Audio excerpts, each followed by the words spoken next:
Now we have special guest Mike Lawler, who is running for the 17th district in New York. What's very controversial about his race is that he is running against Democratic Congressional Campaign Committee Chair Sean Patrick Maloney. This is a really big deal, and he also, Lawler, you've recently been endorsed by House GOP leader Kevin McCarthy. So this is going to be a very hot race. The nation is looking at it. This is not just a race that will reflect New York, but also the whole nation. What can you tell me about what your race has been looking like? It's been incredibly tight. I just saw a poll that came out that put you at 46% and Maloney at 44%. Why do you think that people are now moving towards the right in a notoriously liberal area? Well, the suburbs of New York City have always been a relative swing area in our state. And I've lived here my whole life in Rockland County. I currently represent Rockland County in the New York State Assembly. And I flipped a 2-to-1 Democratic district 2 years ago, defeating a 14-year incumbent. So I feel very good about, our chances here. The poll you referenced that we did about 2 weeks ago shows me up 2 against Maloney and also up 6 against his primary opponent, Alessandra Biaggi, state senator from the Bronx and lower Westchester County. Voters across the Hudson Valley are extremely dissatisfied with what's going on in Washington and Albany, and specifically on the economic issues, inflation, gas prices, taxes, as well as the public safety issue. We've seen a rapid rise in crime in New York City, grandmothers being pushed onto subways, young mothers being shot walking their baby in a stroller, bodega employees being attacked. People are fed up and they're tired of the policies that have been enacted by woke, radical, progressive Democrats that have really made our communities less safe. And so that's really the focal point, and I think we're seeing it in the polls. People are shifting away from Democrats. They want balance. They want common sense restored at every level of government, and that's what I'm running on. Talking more specifically about crime in New York, Maloney is known for introducing the cashless bail in 2018. So as crime has skyrocketed in New York, how does the cashless bail impact the current New York community? And how would it look, do you think, if it was enacted at a federal level? Well, when Sean Patrick Maloney ran for Attorney General of the state of New York, he said his top priority was enacting cashless bail. The following year, it was enacted in New York State. And since that time, it's been an absolute unmitigated failure. Crime has risen astronomically in New York State. Gun violence is through the roof. And 20 years of strong leadership under Rudy Giuliani and Mike Bloomberg resulted in record levels of reduction in crime. And now we're seeing that reversed. And that obviously is a major problem. It is directly attributed to the policies that have been enacted at a state level and nationally by Democrats, cashless bail being chief among them, raise the age, policies like defund the police, where New York City defunded the police by over $1 billion, where they eliminated the anti-crime unit, whose primary responsibility is getting illegal guns off the streets. These policies have had negative consequences on communities all across New York City and New York State. And they need to be reversed. And people like Sean Patrick Maloney need to be held accountable for pushing such a reckless policy in the first place. And so, that is something that I think voters all across New York State are focused on. And they are going to hold Democrats accountable this year for this policy. Diving a little bit more into the stats behind the crime and particularly the cashless bail, since New York has kind of been the ground zero for that. Do you know what the stats are of people being released on cashless bail? And then what are the stats of people being rearrested for a crime while their case was pending? So, interestingly, this is something that I debated while I was in the state assembly earlier this year, debating the governor's bail reform fixes. And we have seen 40% of New Yorkers arrested on felony charges and released with non-monetary bail have been rearrested while those charges are pending. It's 45% in New York City. And that is a major problem. And it's something that, needs to be addressed. You cannot continue to have repeat offenders being released on non-monetary bail. Judges are being hamstrung. They can't take into account someone's criminal history. They can't take into account, their dangerousness with respect to going back out on the streets. New York State is the only state left where dangerousness is not allowed to be considered. And it's absolutely wrong. Judges need to have discretion. Of course, we don't want people who commit a low-level, nonviolent offense rotting in jail simply because they don't have the means to pay bail. But when you're talking about violent crimes, repeat offenders, judges need discretion, and they need the ability to hold somebody pending trial because of their danger to the community. And the fact that 40% of those released on non-monetary bail who have been charged with a felony are rearrested, while pending trial is really unconscionable. And New York City, the New York City Police Department released stats the other day of the 10 worst repeat offenders being arrested hundreds of times. It's really outrageous. And my colleagues in the state legislature and Sean Patrick Maloney, who have championed this bill, are fundamentally wrong when it comes to how to combat crime, how to reduce violence in our communities, and how to keep our residents safe. So we need change. I've called on Governor Hochul to bring us back to Albany for a special session to address this, and it needs to get done immediately. I 100% agree. That is outrageous, and I would hate to see what it would look like if cashless bail was enacted at a federal level. To me, that would be very, very scary. Going back to your opponent, Maloney, so he was actually very recently in the news for a controversial ad that the Democratic Congressional Campaign Committee, they boosted a Republican in Michigan. And the tactic behind this is that they wanted to boost somebody that they saw as more of a far right because they thought that person might not win, and they're boosting them so that the moderate Republican who had a better chance of winning would not win. Both sides of the aisles are very upset about this. What is your thoughts on this? Well, I think it just shows Sean Patrick Maloney for who he is, which is a partisan political hack who is disingenuous and cynical.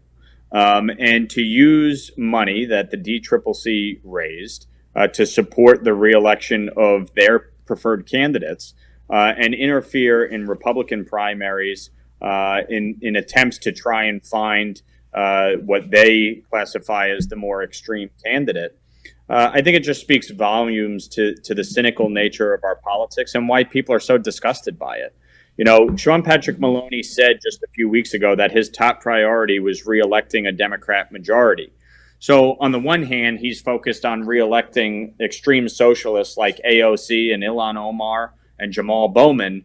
And on the other hand, he's interfering with Republican primaries and trying to find what he views as the more radical or extreme candidates. And it just speaks to his partisan nature and what a hack he truly is. So I think voters are tired of it. I think they're going to reject this type of conduct. And, it makes you wonder for a party that is so, hell-bent on hosting these, hearings in prime time, talking about the events of January 6th, if they were sincere in their beliefs, then Nancy Pelosi would immediately put an end to this type of conduct using DCCC funds to interfere in Republican primaries.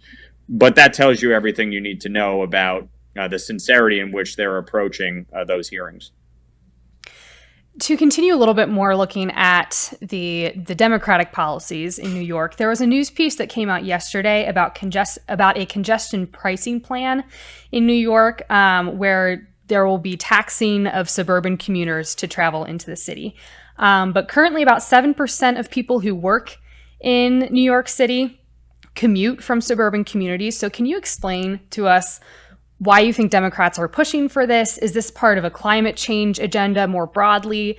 And what is your specific plan for addressing this? Because this would be a pretty big tax on suburban communities. Well, this is nothing more than a policy to tax suburban commuters and use that money to further their agenda. And, for me, representing a purely suburban community west of Hudson, where rail service is very limited, we do not have a one-seat ride into Manhattan. We have limited express rail service. And we pay about $50 million more in taxes to the MTA than services we are receiving. And so this is nothing more than a money grab that is designed to hurt suburban commuters. And I am adamantly opposed to this. I put in legislation a year and a half ago to repeal congestion pricing outright and eliminate it.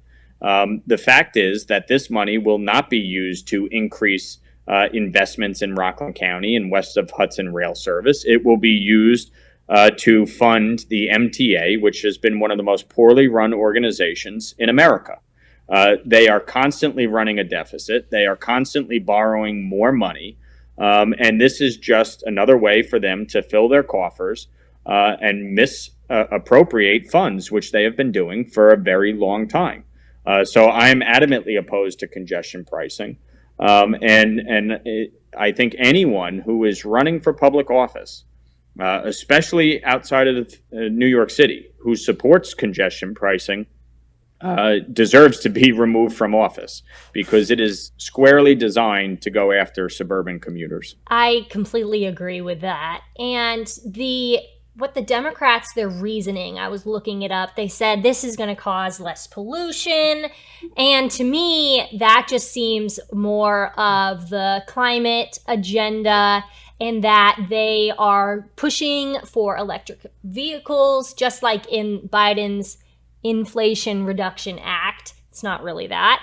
They introduced Green New Deal policies. Is this what the Democrats are trying to enact in New York City? And what do you think congestion pricing would look like if it were enacted at a federal level?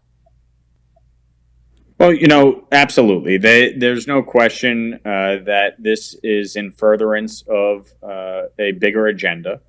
But I think, the way this will be implemented is going to severely hurt small business owners, middle-class families who are commuting into the city for work.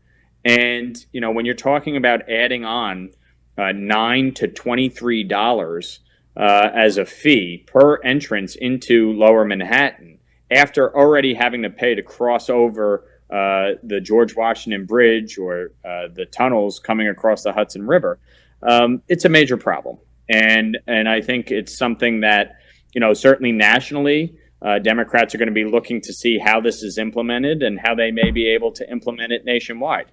I mean, Pete Buttigieg talked about, taxing people on their mileage used. So they are looking at every which way to help fund their radical Green New Deal and implement parts of it in pieces of legislation. Sean Patrick Maloney proudly states that he was an original co-sponsor of the Green New Deal, along with Alexandria Ocasio-Cortez. This is not a policy that, middle-class families across New York State and across the country can afford. And at a time when we're seeing gas prices, over $5 on the national average, at a time when inflation is at 9.1%, the highest in over 40 years, New York taxpayers and middle-class families across the country cannot afford this, and it needs to be stopped dead in its tracks. I agree with that because gas prices have been crazy And that leads into my next question. So I looked at your Twitter, and you actually have independents and even Democrats putting up your yard signs. They're excited to vote for you. Why do you think that independents and Democrats are now moving towards voting for you, a Republican? Well, I think, what we've seen, and I've seen in the past when I ran for the state assembly in a 2-to-1 Democratic district, we talked about the issues that cut across political parties and that impact middle-class families all across the district. At the end of the day, whether you're a Republican or a Democrat, we all want a few basic things out of life, right? We want a good paying job to provide for our families. We want a quality education for our children. We want access to affordable housing and healthcare, and we want to live in safe neighborhoods. And those are the issues that I ran on 2 years ago. Those are the issues I'm running on in 2022 against Sean Patrick Maloney. So while he's talking about guns, abortion, and Donald Trump, I'm talking about the issues that really impact families all across our community. And that's why I think Democrats, independents, and Republicans are going to unite this year and elect, people like me who, speak in clear voice, bring common sense values back to government, and will be a check and balance on the Biden-Pelosi agenda. So speaking of the upcoming election, your primary is coming up, but it's also one of the latest ones in the entire country. So early voting begins August 13th and ends August 21st, and then the primary day is on August 23rd. Have you seen any impact on your race because of the lateness of the primary is so incredibly close to the general election? Well, we certainly anticipate that it's going to be a relatively low turnout. We already had one primary in New York on June 28th. So I think a lot of people certainly are a little confused about, multiple primary days and Right. when they're supposed to be coming out to vote and what district they actually live in now. So we're doing our best to inform voters, get the message out there and let them know about the primary and hopefully come out and vote, on August 23rd. Early voting does start on August 13th and run through the 21st. So there are a lot of opportunities for people to get out and vote, and I certainly encourage them to do so in the Republican and conservative primaries. I have a primary in each party. And for more information, people can certainly visit my website, lawlerforcongress.com, and find out about, the voting information for their respective counties and communities. Thank you so much for joining us. I appreciate you taking the time. This has been a great interview, and we hope that we can have you back on sometime before the general election, or even more hopefully after, when you win. Absolutely. Look forward to it. Thank you so much for having me. Thank you. That race is going to be a doozy. It's definitely going to be a battle in New York. And what also is going to be a battle is the midterms of 2022. And right after this FBI raid that we saw of Mar-a-Lago, people are more motivated to vote in these 2022 elections. This poll, Trafalgar Group, shows that 83% of Americans, of Republican Americans, are more likely and more motivated to vote than they were before if the raid had not happened. But this makes sense because any sort of flashy federal enforcement that goes on in this raid, was splashed all across headlines. Oh, yeah. You got the big bureau of the big bad FBI that many people are just opposed to that kind of federal law enforcement. And so when they have something that is this news catching, it's gonna push a lot of voters, partially out of just kind of anger and that angst of just like, oh man, the federal government's stepping in again. So it makes complete sense that they are definitely that voters are being pushed in that direction after such a flashy raid. I agree. Even Andrew Yang, as a Democrat, as we referred to yesterday, said this is going to be the biggest mistake that we're going to see in elections. That's how they see it. But we Right. see it as a motivator. This is awesome for the Republican Party, even though it was not so awesome for Melania's closet. Thank you so much for joining us today. Remember that we are going to be here Monday, Wednesday, and Thursday. We're going to have a lot of great interviews coming up, just like the one we had with Mike Lawler. Make sure to tune in and have a great rest of your day.